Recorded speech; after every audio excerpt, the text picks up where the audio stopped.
receive that gift and didn't really expect anything different. Has he changed? I mean, does he give you an iron for Christmas? No. He's very careful about not giving me things for the house for my birthday or Christmas, but our daughters have had as much to do with that as anybody.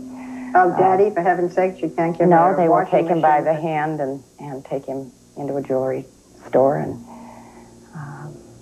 he has bought me some jewelry and lovely jewelry as a result of Andrea and Cara helping him out with our Nothing like decisions. daughters. Right.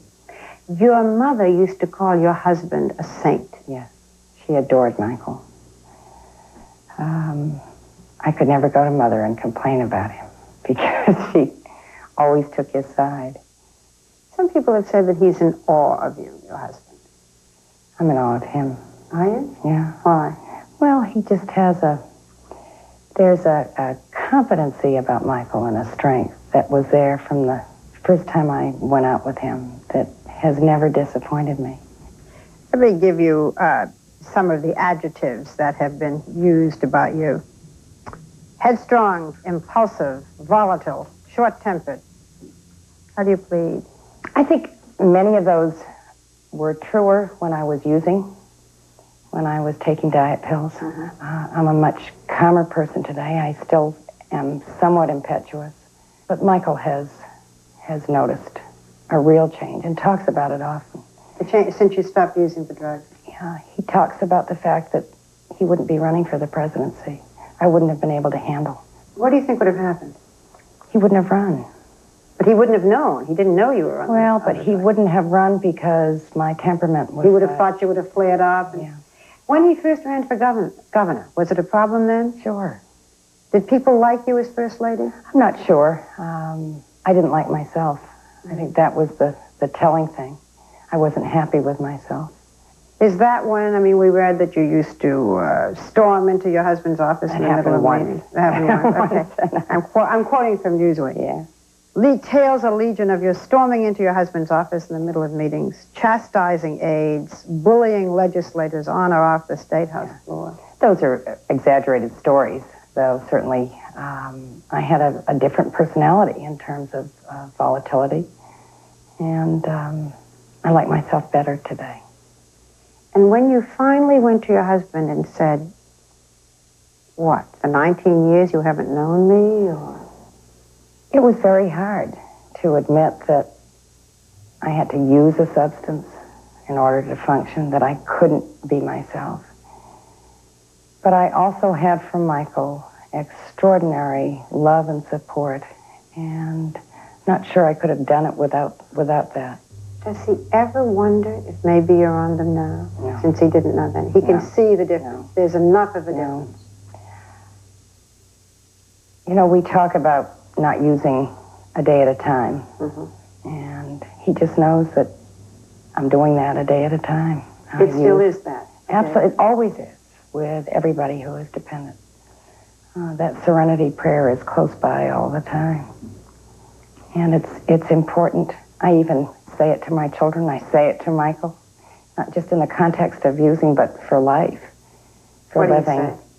God grant me the serenity to accept the things I cannot change, the courage to change the things I can, and the wisdom to know the difference. What was the best time of your life? What was the worst? I think this has been one of the best times. I think we've grown closer as a family. What was the toughest part? What was the worst part of your life? I think probably we lost a child. Not too many people know that. You lost a baby. We lost a baby. In the 8th month, I had German measles and didn't know it. And the baby lived, a daughter, only about 20 minutes. And that was very tough. It was tough for both Michael and myself. Mrs. Dukakis, why is he still considered cold, unfeeling, dispassionate? I mean, you're aware of it, his aides are aware of it, everybody's trying to sort of make him look warmer. What is it? You know, Michael has always shown a great deal of emotion, but we all express that emotion differently, and my sense is that maybe it's time for competence and leadership rather than razzle-dazzle. Has this been a dirty campaign? Sure it has been. What's bothered you?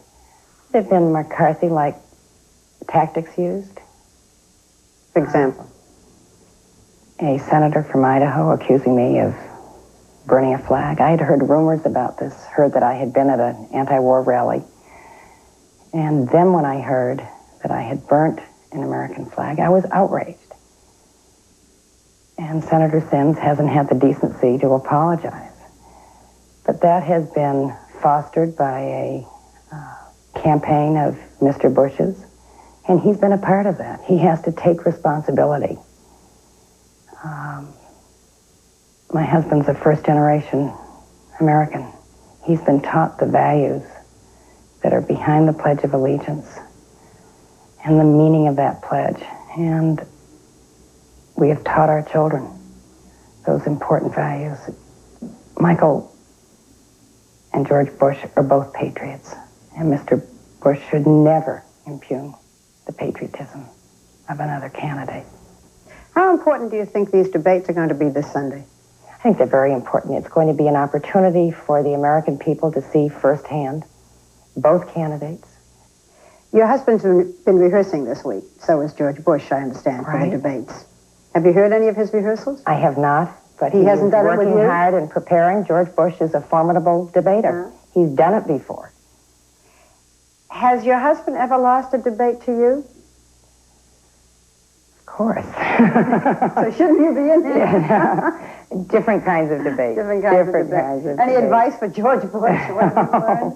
No, You're not gonna I help the think enemy George here. Bush is, as I said, a formidable debater. Mrs. Dukakis, you may very well be the first Jewish First Lady. Do you think that will have any special meaning in the White House? I'm very proud of my ethnic and religious roots, and I would feel a great deal of pride being in that position and being the first.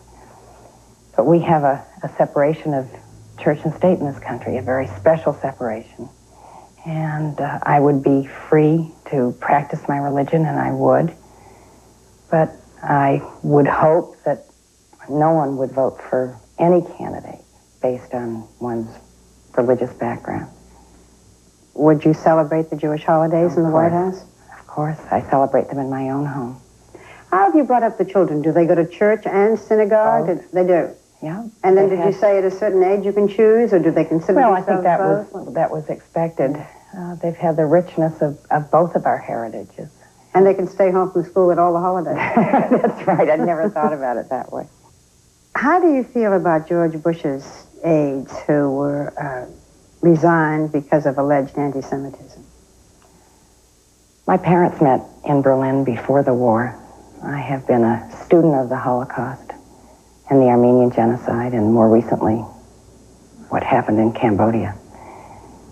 And for anybody to suggest that the Holocaust was a hoax, as advisors to Mr. Bush have, is very painful. 6 million Jews and millions of others lost their lives during the Holocaust.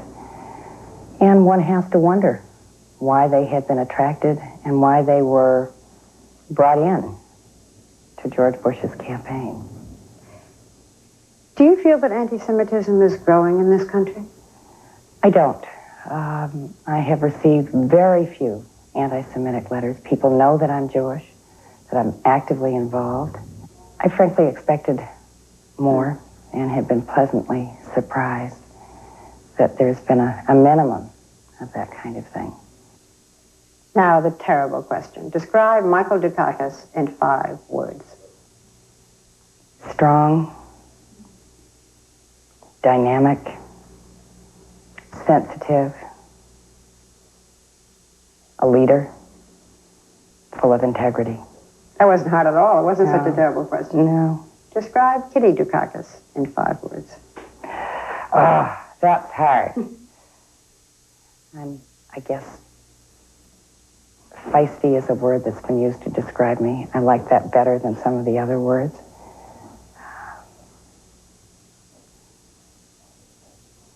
I guess caring is the word that I'd want to use more than any other, because I care. Thank you, Mrs. Dukakis. Thank you. Barbara, watching your interview here makes me realize people appear to be more interested now in the wives of these candidates than they were a while back. Is this because they feel that, or they're more alert to possible influence of these women on their men? Oh, I think so. I think even the word concerned we might substitute for interested. Since Nancy Reagan and Rosalind Carter, we realize their husbands come home and talk to their wives. They do have some influence, and certainly Michael Dukakis relies a great deal on his wife. Critics say, oh, she's more liberal than he is, or she'll want an office right next to him. She says that's nonsense, but it reflects the fact that we know they do come home and, you know, although Michael Dukakis and George Bush say we make the final decision. Yeah. Not like it was in the days of Bess and Harry Truman, though, apparently. Well, maybe they talk. We just didn't hear as much about it. It was a different era. Mm-hmm. Thank you, Barbara. Later in the program, a charismatic woman whose son was murdered might be able to end the slaying of Detroit's children. Stone Phillips reports, Lord, make it stop. But next, John Stossel exposes a classic scam involving luxury prizes. Watch, because they've got your number.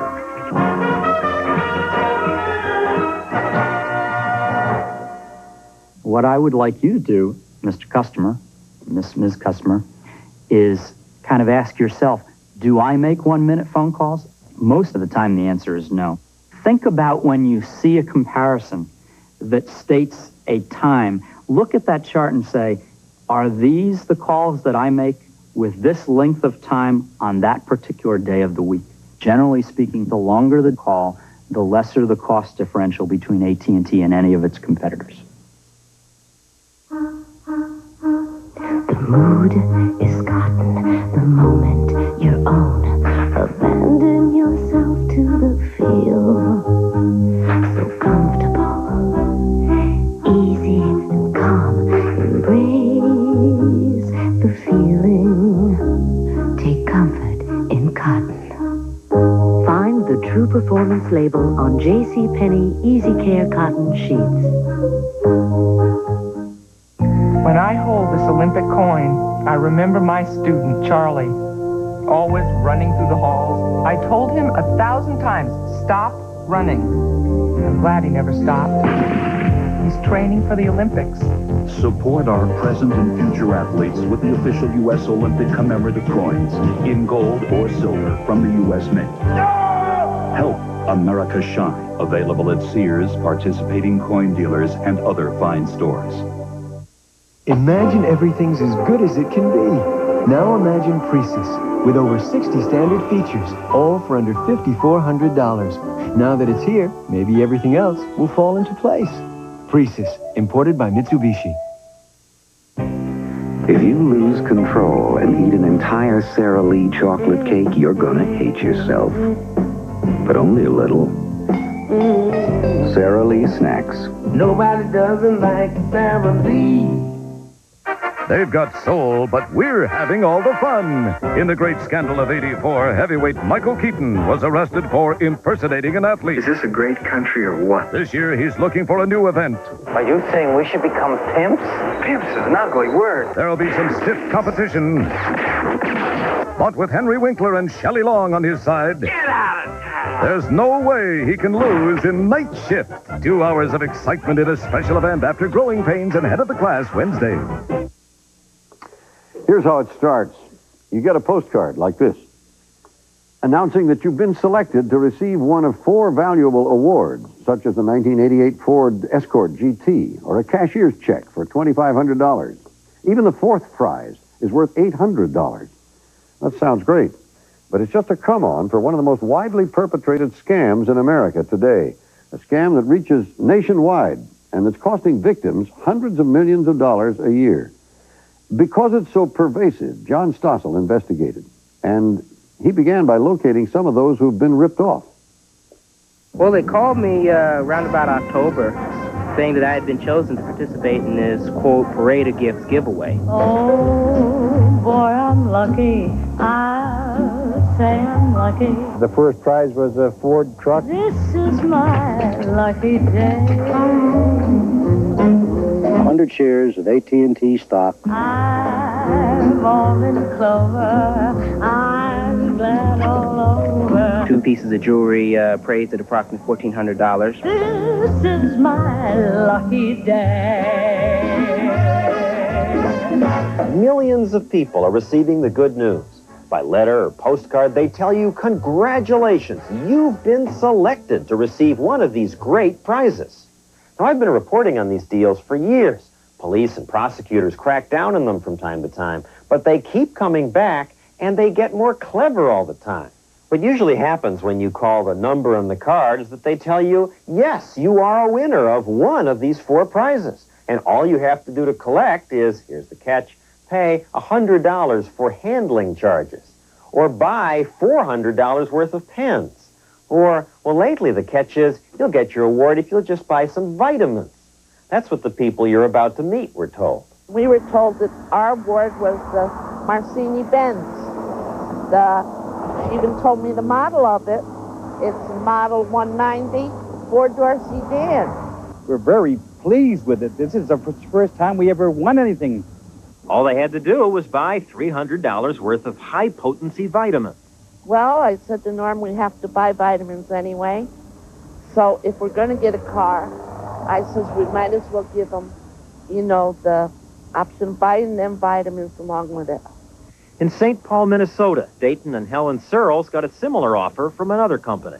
Award was a fur coat, imported fur coat. And I thought, now this is going to be great. It will save me buying a Christmas gift for my wife. The cheapest prize was a 6-foot hydro spa, which you could figure would be worth somewhere around $700. John and Mariana McClooney are retired and live in Florida. I asked them how could they give such expensive prizes. And he says, very simple. It's advertising, promotion. He said, look what Ed McMahon gives away. So the McClooneys put out $300 and after several weeks of waiting received their hydro spa. They'd expected a full-size sauna. Talk about jig. No, this is not right. What they got was a much smaller do-it-yourself model.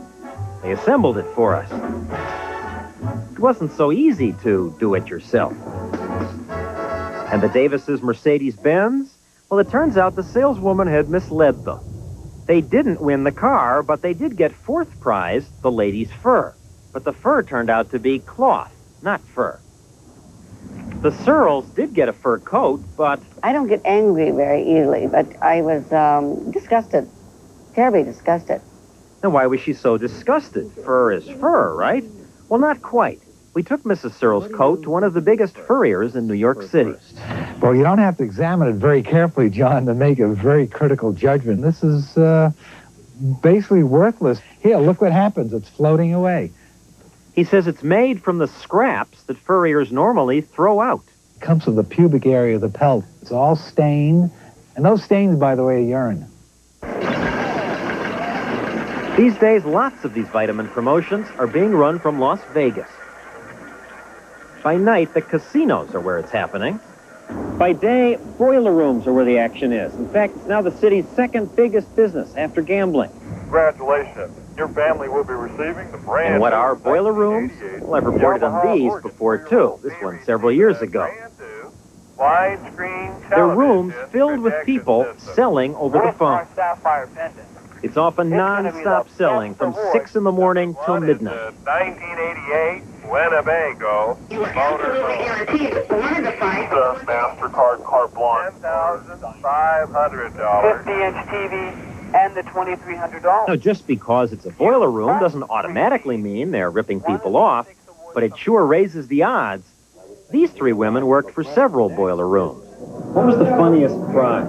The fur. The fur is the funniest. The fur is the funniest. One person described it as wearing a dead cat. Yes. Now, the women say they didn't do the selling. They just worked with the people who did.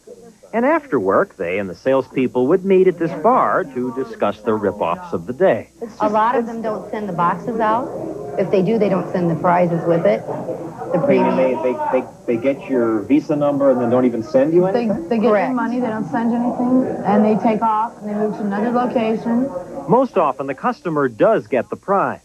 Though I'm amazed at the ingenuity these people display in coming up with prizes that are not what you'd expect. This is how the McClooney sauna turned out when it was fully assembled. One company offered as its prize a boat that sleeps 6 people.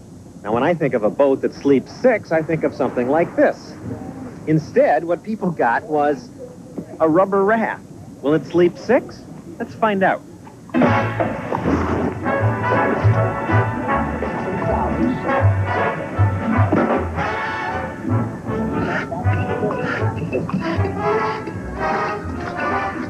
Help in this test.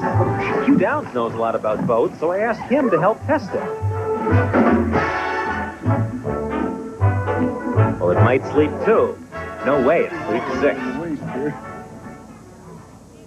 Now, one of the most common rip-off prizes, probably because it's easy to fake its value, is jewelry. That's what Donald Wells got, along with a certificate appraising the jewelry at $1,200. I'm not a jeweler, but I wouldn't get 14 cents for this stuff. What does a jeweler think? I would call it junk. We took the pendants to an expert, Leopold Wolf. If you sold it, I doubt you couldn't get $40 for this. After I found out the prizes weren't worth anything, I basically flushed the vitamins down the toilet, because I figured that if the prizes were this bad, there's no telling what's in them vitamins. They could have sold me anything. Actually, the vitamins are perfectly good. We checked out samples sent out by 5 of those companies. The only problem with them is their cost. 5 to 10 times what comparable vitamins would cost in your local drugstore. They just downright out lied to these people. People that are on Social Security, they can't afford this. They lied to them. You talk about how bad these places are, but you did this for 10 years. It's good money. I can't make that money anywhere else. Not right now, not until I get through college. Didn't people feel bad about ripping people off? What makes it easy is phone. You don't see these people. You don't know these people. It's a job. It's a job. It's a living. You're making good money to rip people off. This makes me want to get the boiler room side of the story, but it's not easy to get. Many we heard complaints about closed. Others simply said, no interviews. I tried just dropping in on a few, picked at random. I'm John Stossel from 2020. Hold right there. Now, I have no evidence that this company has done anything wrong. They do offer prizes to people who buy expensive vitamins, but there's nothing illegal about that. Would they just let the camera watch so you can see how they work? We're doing a story on phone rooms, and we wanted to know if we could take a picture of yours and ask you questions about it. Sure. Why don't we go in the front office? Okay. The front office apparently is outside because that's where we went. And though at first they said, we're not hiding anything. We're more than glad to show you what we have. They then decided not to let the camera in. Again, this doesn't mean there's anything improper about their business. There's good ones and bad ones in any business. But you're a good one. Yeah. We're doing a story on this boiler room wouldn't let us in either. And when we tried to videotape the outside of this place, this man came out and simply parked himself in front of the camera. Of the 100 or so working now, how many do you think are honest? Very few. Most are ripping people off. Most are ripping people off. The FBI and other law enforcement agencies have been investigating these companies. How big is the business? Basically, the business is estimated they're doing between $750 and $1 billion per year nationwide. Are the owners of these companies making millions? Oh, yeah. Oh, there's big money in it. I've known some that have cleared at least like $2 million in 2 months. So if they had to pay a fine or had to pay lawyers, it was nothing for them. Nothing. Because even if they got shut down, and then after shutdown they got a fine, they would just pay that fine and open the room. And then they just open up under a new name? They would open it under someone else's name. Or their dog's name. Foreign says they have made progress. We've seen probably about 40 of the 150 have left town and moved on to other states. So then it becomes California, Utah, Colorado's problem. That's correct. Wherever there isn't any ordinance, rules, or regulations to govern them. One final thought. These women say some people who get ripped off deserve it. Dumb enough to reorder again from the same company. Because the salespeople told them, listen, let's make up for what we did last time. We're sorry. Shortly after the McClooneys received their sauna, they got a call like that. Since they've been ripped off before, this time they taped it. Sincere congratulations to you from the owners of the company and myself. Yeah. You and your family will be receiving the brand new 1988 Yamaha organ for your home. How do they sell them the second, third, fourth time? They apologize. That salesman was fired. He should never have misrepresented himself to you. Or we have got new owners. We can sit here and talk about what you got all afternoon. But you finally got something decent for a change. Take advantage of it. All right, we'll be suckered into one more chance. The prize this time, the Yamaha organ, sounded awfully good. The organ is a Yamaha organ, okay? They're not misleading. Most people think a Yamaha organ is floor model for church. But what they got was a toy organ, small enough to fit on your lap. They said it was all a mistake. The next time, have confidence in me. I will make you a winner. They were experts at selling. Experts. They sure are. And they can continue to get away with it. They seem to be, partly because it's a very fine line between what's legal and what isn't. If they get taken to court, they can get a lawyer to say, hey, we promised the guy an organ, and he got an organ. We promised the vitamins, and he got them, so what did we do? And even when the prosecutors really do crack down, they often just close up shop and move out of town. Now that the heat is on in Las Vegas, in fact, they've moved to California and Texas and Florida. That's where you're more likely to get the postcard from now. And another element is it seems that there's an endless supply of people who want to get something for nothing. Yes, that's true. The customer is partly responsible. Thank you, John. Well, next, mothers unite to bring sanity to the streets of Detroit. There, the blood of children flows so freely that it's virtually taken for granted. Stone Phillips reports an apparent crusade. Lord, make it stop. When 2020 continues.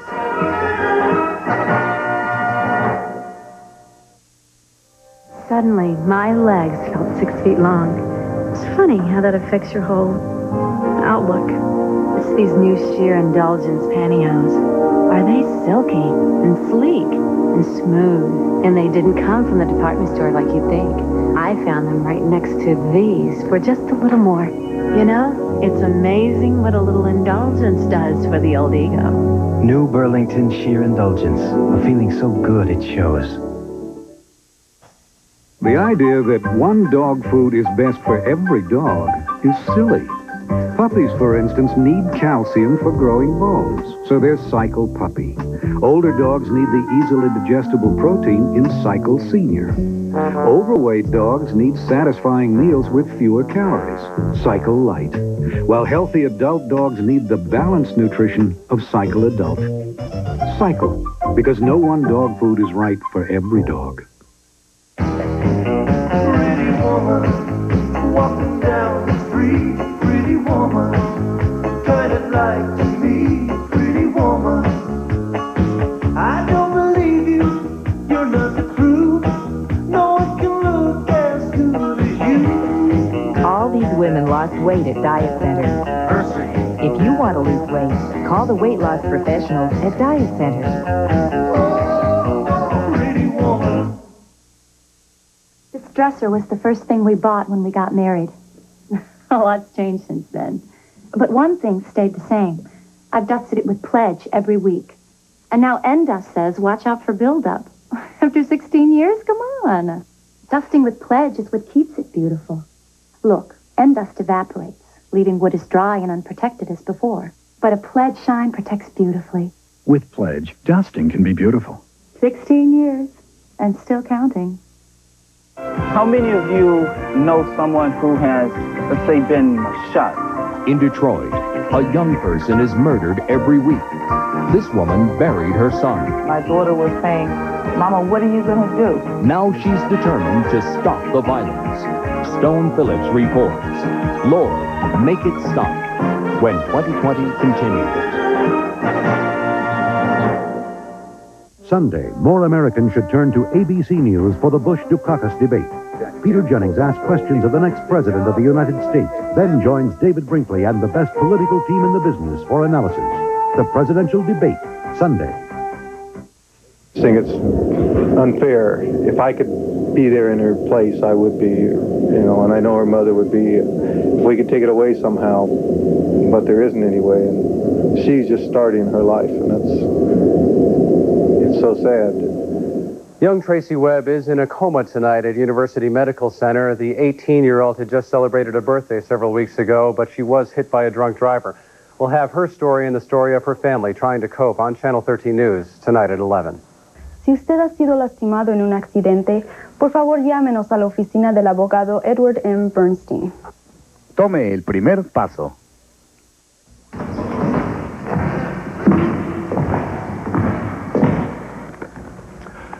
To get a home equity loan at Nevada National Bank, we have two ironclad rules. Number one, you have to come into our bank. And number two, you have to own a home.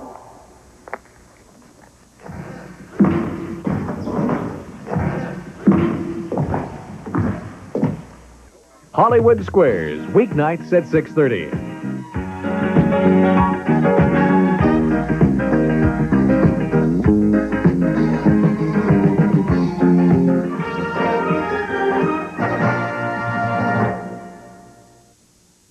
Imagine if in your town a dozen children were shot this weekend, and reaction was, so what else is new? Or that since January, 37 children have been shot dead, and reaction was, oh, it all depends where you live. Well, in Detroit, they don't imagine those horrors, they live them. Many Americans find the problems of the inner city to be too overwhelming, too much to comprehend, too many powerful forces. Well, tonight we can report about a ray of hope in all of this. It's because of a remarkable group of mothers in Detroit and a movement they have started. Stone Phillips has the story. Let's all stand and start our meeting with prayer. Teenage murders in the Motor City are bringing parents together. Bless the hearts that bleed, that are saddened by the loss of children. We ask that you give us the strength to go on. Joining the parents at this morning's funeral is Clementine Barfield. She didn't know Heath Fenoy, the 17-year-old boy they were burying, one of 12 kids shot in a single weekend here. But she knows what it's like to lose a son, and our story is about her efforts to end these killings in a city where bullet wounds are now considered a public health problem for the teenage population, where funerals and prayer meetings are an everyday occurrence, where parents are emotionally coming apart at the seams. There's son after son and daughter after daughter. And where does it end?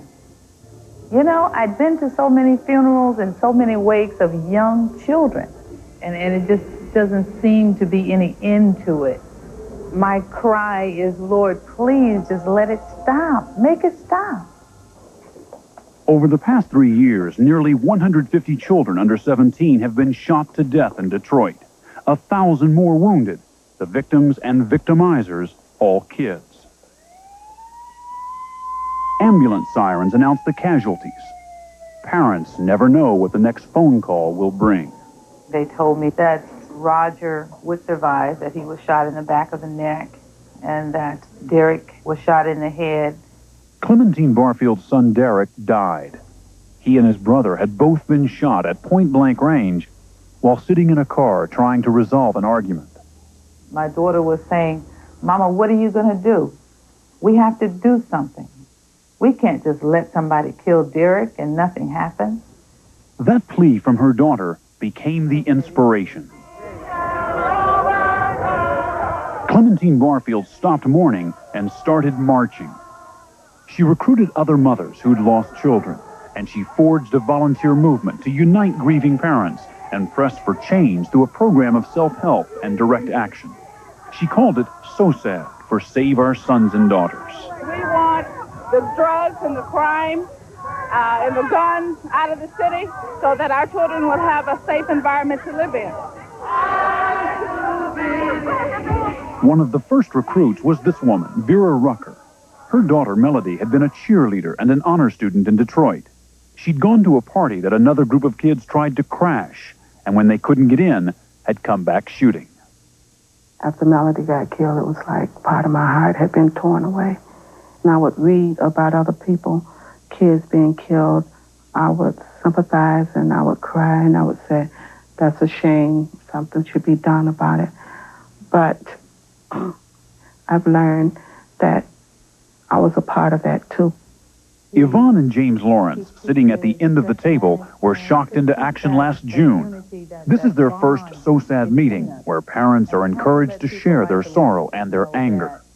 And incredibly enough, they felt hesitant about speaking up because while the other parents had all lost children, their 12-year-old was only wounded. We might not be having as much stress as everybody else in this group. But it is something to think about, and it is something that's been bothering us day and night. Okay, see, I served in Vietnam, and I didn't expect to come back home and, see a bullet wound on the back of my son. The Lawrence's son, James Damone, was on his way home from school on June 15th when he was shot just 5 blocks from his house, caught in the crossfire between 2 warring gangs. The bullet is still lodged in his right shoulder, the memory still fixed in his parents' mind, as we talk with them on their front porch. He was crying. He was saying, "Don't touch it, Mama, don't touch it. Don't move me, don't move me." And when you saw the bullet hole? That was really my first time seeing a gunshot wound, to be honest. And I never would have thought the first gunshot wound I ever saw would be on my own son. In the street you walk up and down, there's always a possibility of getting shot. You know, it's just like you taking your chances now. All the kids, all the teenagers out there are taking a chance just walking back and forth to school. My fear is that it could happen again, and next time it could be worse. And if it's just something that I could do, to make the difference, I'm willing to do that. But what can make a difference against the drug trade which has infested the entire inner city?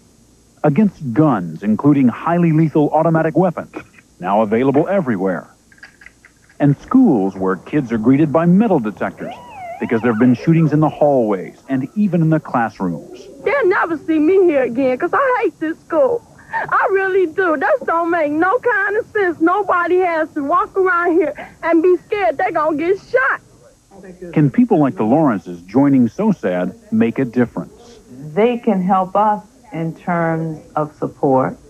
The parents of all those 300 and some kids that were shot in 1986 and again in 1987 would band with us to combat the violence in the community and work with us toward gun control, we could do it. For Clementine Barfield, the commitment to So Sad is full-time, despite holding down a regular job. As the group's leader, she's frequently on the telephone making personal contact with parents who've lost kids. But in spite of the fact that you hurt so badly, there's still something that you can say to other mothers. And she's constantly in the public eye, preaching gun control in the pulpit and organizing in the streets. We can make a difference in this world. If you don't do it for yourself, do it for the children. Let's teach our children. You don't strike me as the rabble-rousing activist type. But then again, I guess that's the whole point of So Sad, a movement by ordinary moms who just happen to have shared a tragic experience. That's right. We were parents who loved their children and cared about their children and wished that we could have protected them from what happened to them. Many adults cry out for God when things happen to them, but a child cries out for his mother. And somehow, I knew that somewhere in my child's last moments, he thought of me. And I wasn't there to help him and could not be there to help him. And I'd like to save another mother from that kind of anguish. They kill your children, and before you can get home, they're usually gone. Brenda Walton is reaching out for support at another So Sad meeting. Her son Stevie was killed by a white teenager whom he'd beaten in a high school wrestling match. What she's saying, she needs most of the people from So Sad and our mother to be with her as a friend of hers. When she cry, I cry. So I don't want to cry. Providing a supportive environment for parents is So Sad's first and primary function. It starts with a telephone hotline that hooks grieving parents up with trained family counselors, like the Reverend Wendell Green. Sometimes they go to alcohol, drugs, or either suicide. Some just can't cope with their loss. So Sad's second major objective is reaching out to kids. How many of you know someone who has, let's say, been shot? I went to Danny Brown's funeral. A guy named James Ballinger, a friend of mine. They call him Poncho. So I've been to quite a few funerals.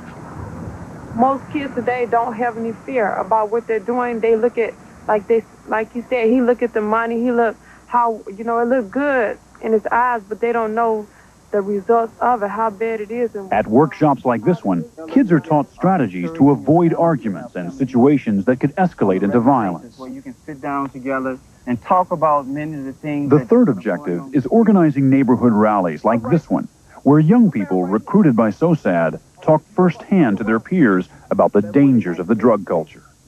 Some of you know I got shot in the chest with a .357 Magnum. 21-year-old Jesse Fair used to sell crack around this neighborhood. Now he's working with SOSAD. He says his crack days ended at the dope house just behind us when the unlucky squeeze of a Russian roulette trigger left him with only one lung and scars he shows kids in schools and on the street to promote SOSAD's anti-drug crusade. Can you show me, Jesse, can you show me where the bullet went in? The bullet went in right here. Okay. And left this way. This is where they operated and took your lung out. Yeah. Jesse says what SOSAD's up against is the powerful allure of drugs and drug money, something he knows a lot about. Now, I've heard of a guy dealing crack in Detroit could make $1,000 a day. Yeah, it's possible, yeah. Maybe more than that, a day. It's a lot of clothes. A lot of clothes. A lot of girls hanging around. Women, that's what it is. But materialistic values aren't only being taught in the street. Errol Henderson, a college student also working with SOSAD, says too often they're being taught in the home as well. A lot of the values that mom and dad were teaching, instilling in them the importance of education, they instilled in them the importance of education for the wrong reason. Go to school so you'll get a job and you have a nice home. Well, these people said, well, I'm rolling, I'm selling cane, and I got a good job. I make more money than you. I don't need school. I agree with that. That's part of our problem. But when we start getting to root causes of the problem, it's much more in-depth than just being the family's fault or the family's responsibility. There are a lot of other contributing factors. There is unemployment and underemployment. There was a time in Detroit when young people got out of school thinking that they could go into the factories and get jobs. They can't do that anymore. General Motors has closed most of its plants. Those jobs are gone. The factories are gone. The hope is gone. We got to save our city. I said Detroit. Detroit. Belong to Jesus. Belong to Jesus. Belong to Jesus. So far, SOSAD has deliberately steered clear of pressure politics and confrontation.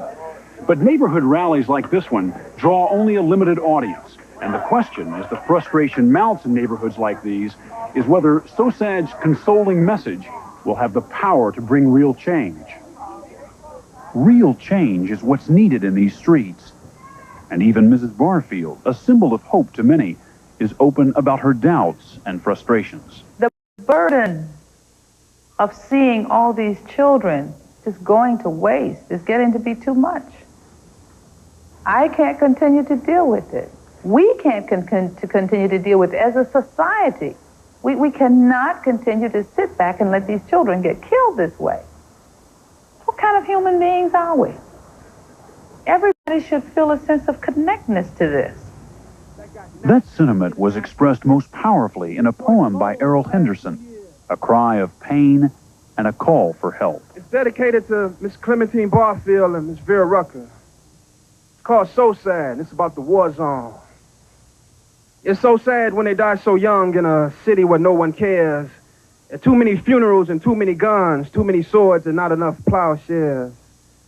I've never held ill feelings to anyone till I found my child was dead. Till I found my child was dead. Till I found my child was dead and I saw her, I swear, right before the shots. It's so sad when they die so young. It's so hard to hear another funeral song sung? Why should it take hundreds of young lives to make people see that only in death does there seem to be equal opportunity? But I saw her, I swear, right before the shots. Bloodstains are all I got. Bloodstains are all I got. Bloodstains are all I got. Stone, have these women made a difference? Barbara, they have. Detroit has had the unhappy distinction of being America's youth homicide capital. In fact, in 1986, the rate of murder amongst young people was twice that of even the closest other city, which happened to be Los Angeles, where there's been so much gang warfare. But in 1988, so far in the first 6 months, the murder rate amongst young people has been cut in half, and the police department is giving a lot of credit to SOSAD. If you had to name one thing that was the most effective, what would it be? I think it's this recruiting of the young people to help them get the message out to stay away from things like drugs. There's no future in it, and at worst, it can get you killed. Thank you, Stone. We'll be right back. In the pizza delivery game, the Noid can